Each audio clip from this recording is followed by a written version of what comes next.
오늘 우리에게 주신 말씀 고린도전서 9장 16절에서 27절까지 말씀입니다. 한 절씩 저희들 교독하겠습니다. 16절부터 내가 복음을 전할지라도 자랑할 것이 없음은 내가 부득불할 일임이라. 만일 복음을 전하지 아니하면 내게 화가 있을 것이로다. 내가 내 나의 자유로 이것을 행하면 상을 얻을 거니와 내가 자유로 아니한다 할지라도 나는 사명을 받았노라. 그런즉 내 상이 무엇이냐? 내가 복음을 전할 때에 값없이 전하고 복음으로 말미암아 내게 있는 권리를 다 쓰지 아니하는 이것이로다. 내가 모든 사람에게서 자유로우나 스스로 모든 사람에게 종이 된 것은 더 많은 사람을 얻고자 함이라. 유대인들에게 내가 유대인과 같이 된 것은 유대인들을 얻고자 함이요 율법 아래 있는 자들에게는 내가 율법 아래 있지 아니하나 율법 아래에 있는 자 같이 된 것은 율법 아래에 있는 자들을 얻고자 함이요 율법 없는 자에게는 내가 하나님의 율법 없는 자가 아니요 도리어 그리스도의 율법 아래에 있는 자이나 율법 없는 자와 같이 된 것은 율법 없는 자들을 얻고자 함이라. 약한 자들에게 내가 약한 자와 같이 된 것은 약한 자들을 얻고자 함이요 내가 여러 사람에게 여러 모습이 된 것은 아무쪼록 몇 사람이라도 구원하고자 함이니 내가 복음을 위하여 모든 것을 행함은 복음에 참여하고자 함이라. 운동장에서 다름질하는 자들이 다 달릴지라도 오직 상을 받는 사람은 한 사람인 줄을 너희가 알지 못하느냐. 너희도 상을 받도록 이와 같이 다름질하라. 이기를 다투는 자마다 모든 일에 일제하나니 그들은 떡을 승리자의 관을 얻고자 하되 우리는 썩지 아니할 것을 얻고자 하노라. 그러므로 나는 다름질하기를 향방 없는 것 같이 아니하고 싸우기를 허공을 치는 것 같이 아니하며 내가 내 몸을 쳐 복종하게 함은 내가 남에게 전파한 후에 자신이 도리어 버림을 당할까 두려워함이로다. 아멘. 고린도 전후서로 나누는 슬기로운 성도 생활 14번째 시간입니다. 우리가 지난 8장에서 우리 그리스도인들은 예수 그리스도를 믿음으로 말미암아 율법의 모든 요구로부터 자유를 얻게 된 것을 우리가 보았습니다. 그 중에 하나가 바로 우상에게 바친 음식에 관한 내용이었습니다. 여러분들 기억하시죠? 그러나 바울은 이 교회와 성도들에게 사랑으로 덕을 세우기 위해서 우상에게 제물로 바쳤던 고기를 먹을 자유가 있었음에도 불구하고 나는 영원히 먹지 않겠다. 나는 포기한 것을 보았습니다. 이 바울은 그 이유를 말하면서 음식에 관한 자유를 행함에 있어서 형제 사랑의 원칙을 그렇게 제시를 했습니다. 그게 무엇이냐? 비록 내가 어떤 일을 함에 있어서 자유가 있으나 믿음으로 그 자유가 있으나 만일 그 일을 행함으로 인하여서 형제가 시험에 들거나 믿음을 떨어뜨리는 일이 있다면은 오히려 자유를 행하는 것보다 겸손하게 절제하는 것이 무엇입니까? 공동체의 덕을 세우는 일이다. 그것이 사랑의 실천이다라고 그렇게 가르쳤습니다.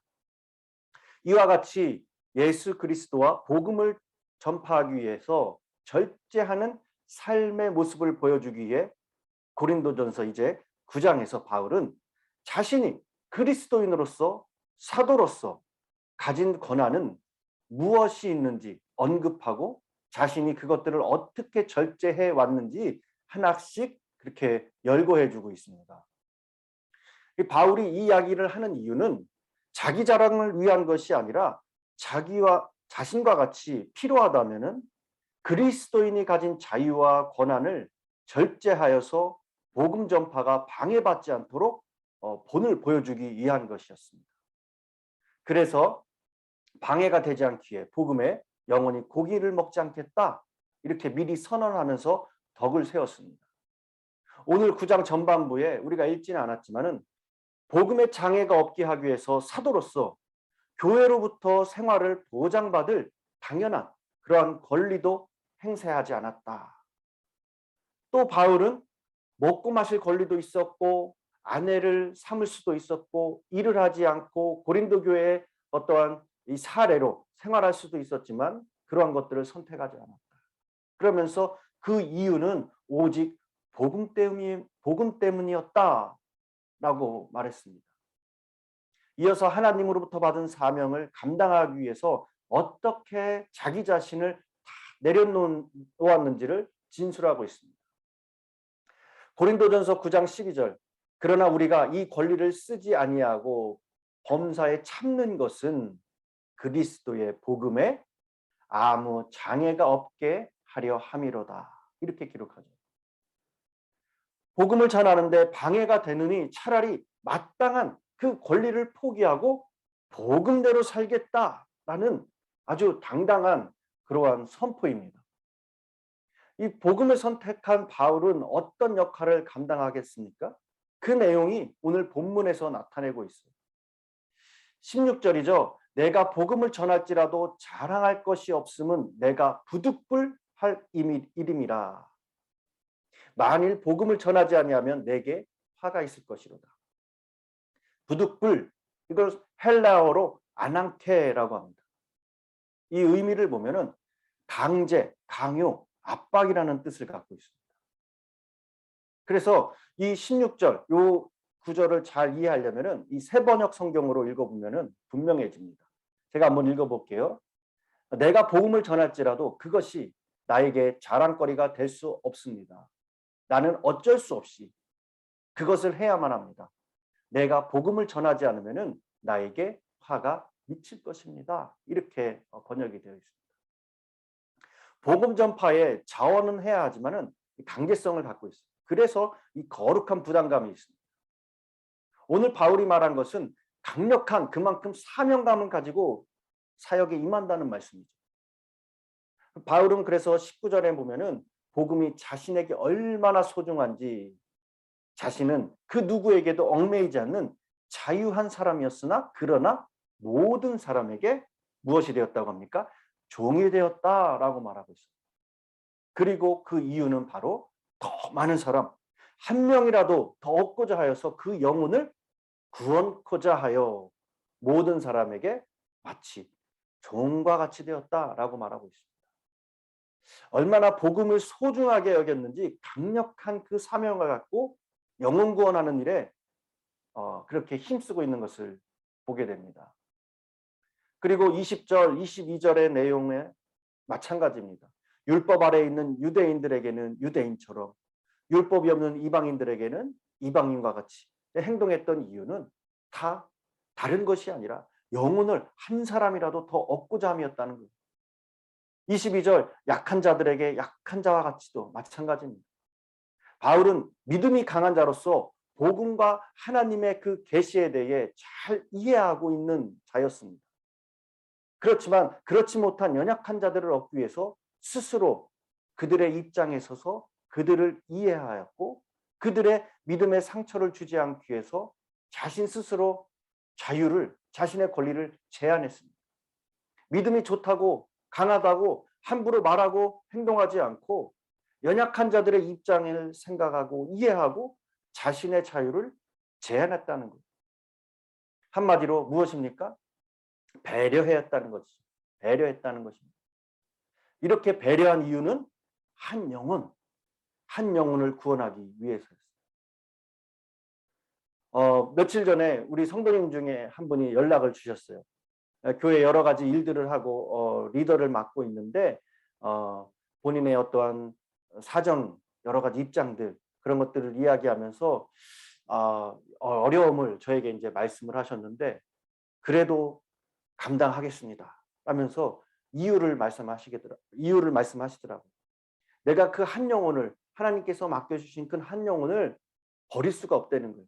너무 그 사랑하기 때문에 그 영혼을 위해서 제가 리더를 잘 감당하겠습니다. 그런 고백을 해주시는 걸 보고 얼마나 감사했는지. 그들의 입장을 성장을 위해서라면, 그들의 믿음을 위해서라면은 이 바울도 얼마든지 이 자신의 자유를 모든 것을 내려놓을 수 있었어요. 이렇게 바울이 모든 사람에게 자신을 맞추거나 그들 아래로까지 이 자신을 낮추는 것을 가리켜 그래서 모든 사람의 종이 되었다라고 말씀하고 있습니다. 그러니까 그렇게 할 수 있었던 것은 오로지 하나님의 종으로서 주님으로부터 받은 사명으로 한 영혼을 사랑하고 그 영혼을 어떻게 합니까? 영혼을 주님께 인도함으로 복음의 기쁨을 나누기 위하여 무슨 일이든 못할 것이 그렇게 없었습니다. 자신의 그러한 뜻을 표명한 것이 바로 본문 23절의 말씀입니다. 내가 복음을 위하여 모든 것을 행함은 복음에 참여하고자 합니다. 바울에게 모든 것의 1순위는 오직 복음이었어요. 영혼 구원에 있었습니다. 이렇게 오직 영혼 구원에 복음에 초점을 맞춘 사도 바울은 24절부터 이 사명자의 자세에 대해 말씀하고 있습니다. 이 복음 전파의 자세는 이 또한 바울의 삶의 태도였습니다. 그는 평생 동안 이러한 자세를 가지고 이 자신의 사명을 감당할 것을 우리가 알 수 있습니다. 바울은 그가 자기의 그 사명을 감당하기 위해서 어떤 자세로 임했는지 운동 경기에 임하는 선수들의 그 예를 비유로 들면서 설명을 하고 있죠.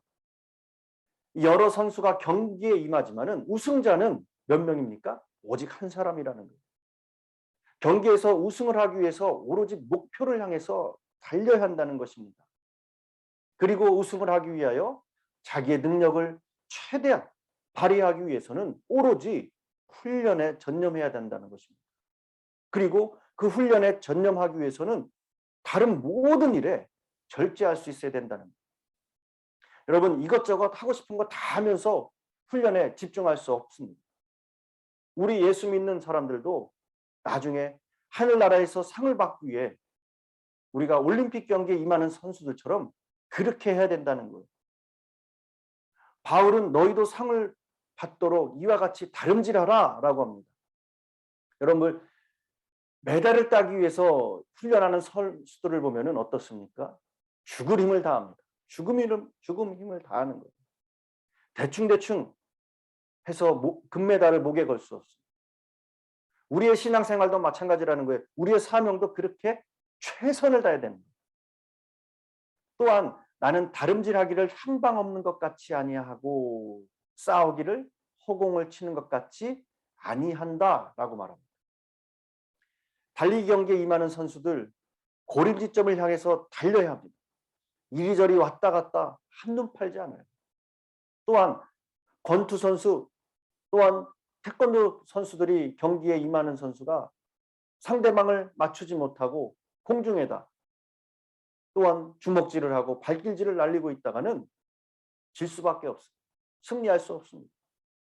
마찬가지예요. 그리스도인들도 고림지점이 아닌 곳에 한눈을 팔거나 허공에다 대고 우리가 헛발질을 하는 그러한 인생을 살아서는 안 된다는 거예요. 신앙생활을 그렇게 하면은 안 된다. 사도 바울은 그렇게 살지 않았다라고 그 성도들에게 말하고 있습니다. 이 바울은 내가 내 몸을 쳐 복종하게 했다라고 합니다. 스스로 몸을 쳐서 복종하게 한다. 무슨 뜻입니까?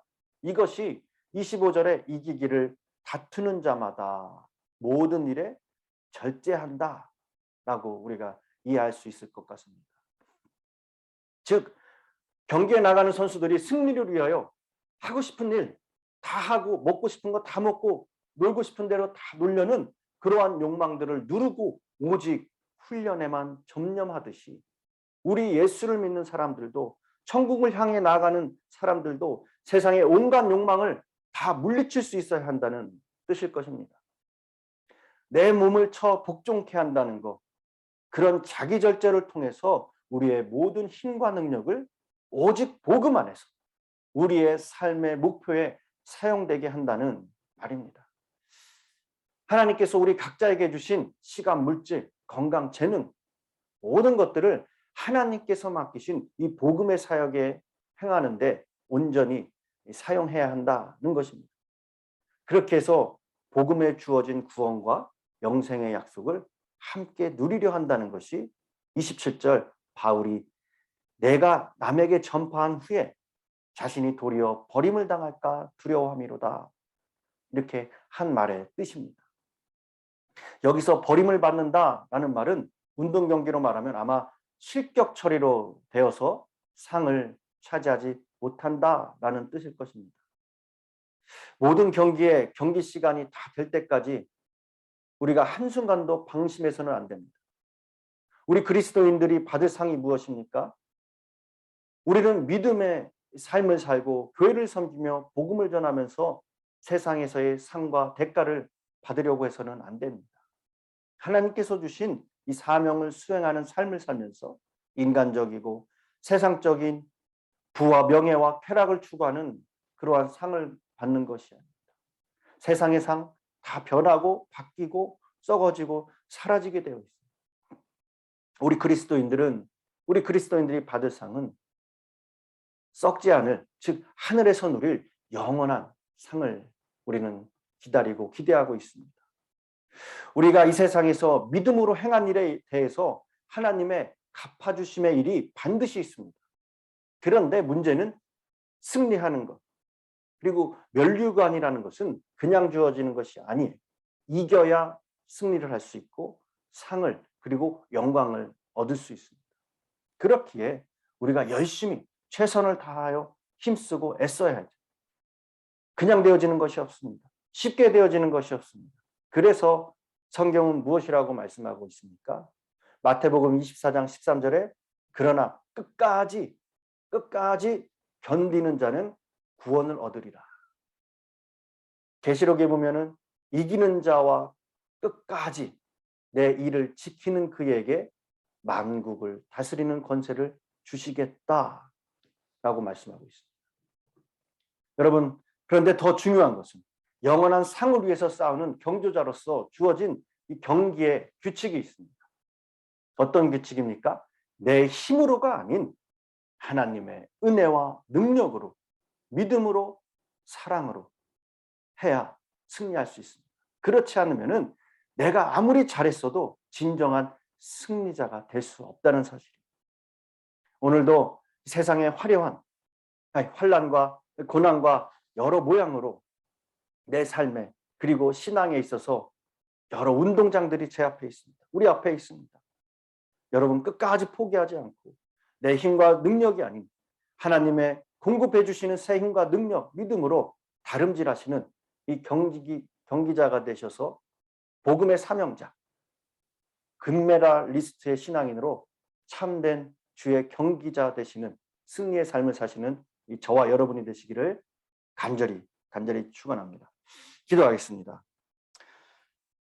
사랑의 하나님, 우리는 자신이 더 높아지고 자신의 권리를 더 추구하는 이 시대 가운데 살아가는 우리에게 오늘 본문의 바울의 모습을 통해 다시 한번 복음을 전하기 위해서 자신의 권리까지도 내려놓는 그 모습을 살펴볼 수 있게 해주시니 감사드립니다. 우리가 그리스도인으로서 누릴 수 있는 것은 당연히 누리려 하거나 내가 해야 할 것을 특권처럼 생각하지 말고 더욱더 늘 겸손하게 살아갈 수 있는 자로 교만치 않게 주 앞에 설 수 있도록 이끌어 주시옵소서. 우리에게 이미 허락하신 고린점인 표대가 있습니다.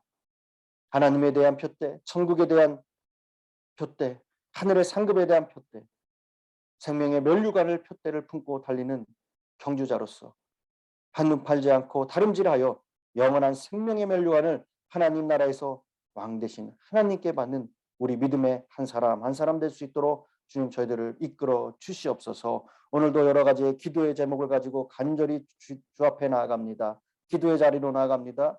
성령 하나님, 그 기도 가운데 저희들 일하시게 하여 주시고 그 일하심을 통하여서 더욱더 살아계신 하나님을 찬양하며 기쁨을 누리며 더욱더 감사의 조건들을 발견할 수 있는 귀한 은혜의 자리가 될 수 있도록 주님 축복하여 주시옵소서. 감사드리며 예수님의 이름으로 기도드렸습니다. 아멘. 저희들 말씀을 생각하시면서 다 같이 각자의 기도 제목을 위하여 그리고 교회와 우리 성도님들, 나라, 민족을 위해서 다 같이 합심하여 기도의 자리로 나가겠습니다.